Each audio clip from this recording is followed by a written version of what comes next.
There was another story to pivot. I know that you had mentioned whenever our producer Nick had reached out to you. And thank you so much for coming. Of course. I want to say thank you so much. You look lovely today, too. It's Thank a really you. great outfit. Who chose that? You did? I did. Yeah. You did a great job. Thank you.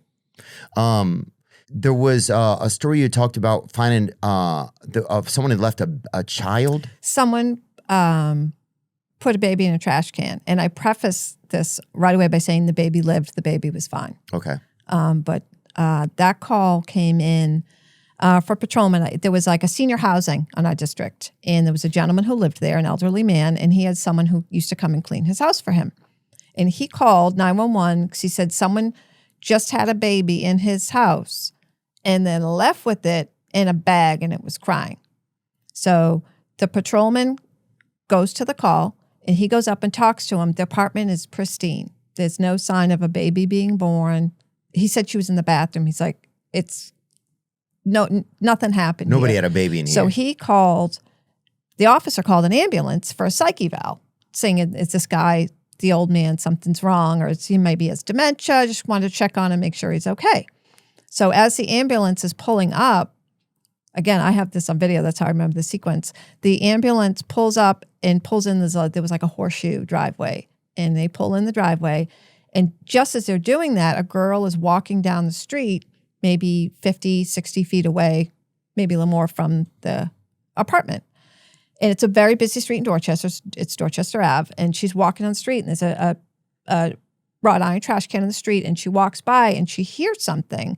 She thought it was like someone put puppies or something in the trash. She hears something crying. She sees the ambulance, goes running over and waves them down and says, I think there's a baby or something in the trash can. Wow. So the EMT comes walking down the street. You could tell he thinks she's full of shit by the way he's walking. There's no urgency. Right, everybody in this neighborhood's full of shit. There's no urgency to his gait. He's just like, okay, because they inundated with calls. They are buried all day long. He's like, all right, we're here for this, but we okay. got a haunted trash he can goes or whatever. walking over. Shit. And he goes in. The typical haunted trash can in Dorchester. He goes in, and you can see his reaction. He picks it out, and then it's crazy activity. He puts it on you could see, this was all in the video, but you can't see exactly. You could see insane movement. All of a sudden, he's on the air.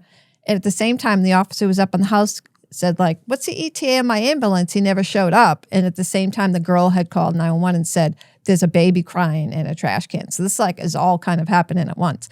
So then we all go flying up there when they're like, yeah, there's a baby. We don't have a mother. We don't know what's going on. The woman... I spoke to the gentleman in the house. He said it was his cleaning woman. He had a different name for her that wasn't her real name because we're trying to track her down. Like, is she bleeding out somewhere? Is she hurt? Does she need help?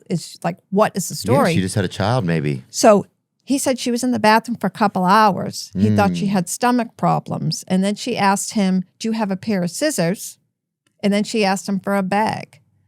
And then, because I interviewed him, me and my partner, and he said she walked out of the bathroom, and she had like a big tote bag with her, like her purse. And the baby was in the bag, and he could hear her crying. He's like, what's that? Is that a baby crying? She's like, oh, this is nothing. Yeah, I just and then walked out the door dump or whatever. So that's crazy. Then on the video, you can see her walking down the street, and there's people coming toward her. And there's a gentleman passing her just as she gets to the trash can. She waits for him. And as he goes past, she looks around, pulls it out, and goes right in the trash can. So it turns out she had gone in there, had the baby. She was in her 30s. She wasn't a kid. It's like she wasn't not mentally ill. She just didn't plan on keeping the baby. She had the baby. How alone, I do not know. And then cleaned the bathroom. That's why it was so pristine. When people think of women, like, that's the power. I mean, women, it's just like. How she did that, I do not know. She sat in the tub and had a baby with no help. Women are powerful, man. And then to clean up the bathroom. Cleaned that's it up. thing. But she also is a cleaning lady. I can understand, That's why it was so nice. Yeah, when the but crime also lab. she, I guess, has to hide her. I guess so. Yeah. Did you determine that she's mentally unwell? No, or what do you she was determine? fine. It's so she just heartbreaking. didn't want the baby. Did not want the baby. But we don't know any of this at the time. Got it. All we have is a phone number. She signed in on like the log at the senior housing, and she put a phone number down. And one of the patrolmen working at the scene, they blocked off the street. There were like helicopters overhead. This was like news. It was on the news. And one of the officers who was blocking the street, the traffic, we all get the phone number. And he starts looking through reports because he's sitting there blocking the street. He starts looking through reports because we don't have the right name. That guy gave us the wrong name, like the wrong age. He said she's a girl. She was in her 30s. Yeah. To him, she was a girl because he's in his 80s. He's a pervert too. So I'm not judging him. I don't know him. He said she's a good-looking girl, so maybe you're right. The officer, Yeah. the patrolman starts looking That's a through creep. reports and finds a phone number attached to a different name. So then we start looking for, we find a driver's license. Like this again, all took like over an hour because there's a lot going on and headquarters is calling and everybody's like, this is huge, you know? So this kid finds the woman's real name and phone number and they start pinging the phone. So it turned out after she put the baby in the can, walked down the street and got on the trolley, took the T back to Mattapan, the train station, and then got on a train or a bus and went to her house in Milton. So we knew what her address was while she's in transit. They're following the ping, and she's like moving through the city. And then my supervisor and a couple of detectives, at least one, met her at the house with an ambulance. So like this lady, we don't know what's going on with her. So they met her at the house and said like, hey, you got to go to the hospital. Are you okay? Like what's going on? They went in the house. She had like rented a small in-law or something in the house. They said there were no baby items. It was a full-term baby. There was no crib. There was no diapers. There was nothing. So she did not plan on keeping this baby. She had no intentions of doing that. Obviously, she didn't have a single thing in the house. But they took her to the hospital. She was fine. They kept her in the hospital for a few days. But I mean, she literally tied the bag in a knot. Like she tried to kill the baby. Oh. And that girl who walking by saved it because it was cold that day. She saved that. She saved that baby. That's unbelievable. It might never have been found. Like the city comes and dumps those trash cans. That baby's gone. The odds that the girl having to be walking by and hear it. Yeah. And do they repartner that child and that mother? Well, I think she tried to kill it, so I don't know. The homicide unit came and took the case. Why, I don't know, because the baby lived. But it's obviously a biggie, so they ended up taking it. It took 4 years to go through court. It was during COVID. I remember people wearing masks when it was on the news. But it took 4 years to wind its way through court. No jail time. I'm like, that's attempted murder. She tried to kill that baby. There's nothing wrong with her. She wasn't a scared 16-year-old. You know what I mean? She was just, her defense attorney tried to say that it was cultural. And I'm like, do people throw babies in trash cans in her culture? What the fuck kind of... Was it a black or Asian Mexican girl?